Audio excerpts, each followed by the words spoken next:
Bir qator fuqarolarning huquqni muhofaza qiluvchi organlarga qilgan murojaatlari yuzasidan olib borilgan tergovga qadar tekshiruv harakatlari natijasida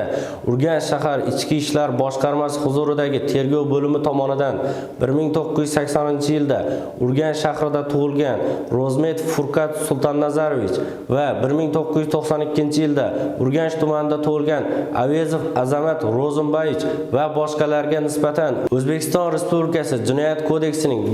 139-moddasi 3-qismi A, G bandlari, tuhmat, 165-moddasi 3-qismi A, V bandlari, tovlamachilik, 168-modda 4-qism A, V bandlari, firibgarlik,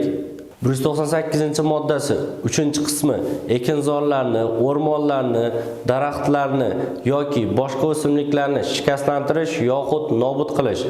228-moddasi 2-qismi B bandi va 3-qismi hujjatlar, shtamplar, muhrlar, blankalarni tayyorlash, ularni qalbakilashtirish, sotish va ulardan foydalanish.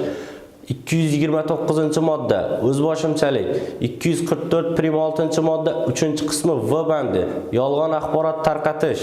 moddalari bilan jinoyat ishi qo'zg'atildi. Mazkur jinoyat ishi doirasida Rozmet Furkat Sultannazarovich va Avezov Azamat Ro'zimbayevichlar ehtiyot chorasi sifatida qamoqqa olingan. Aziz yurtdoshlar, sizdan yuqoridagi shaxslarning xatti-harakatlari natijasida biron bir tarzda jabr ko'rgan bo'lsangiz, Urganch shahar Ichki ishlar boshqarmasi huzuridagi tergov bo'limiga murojaat qilishingizni so'raymiz.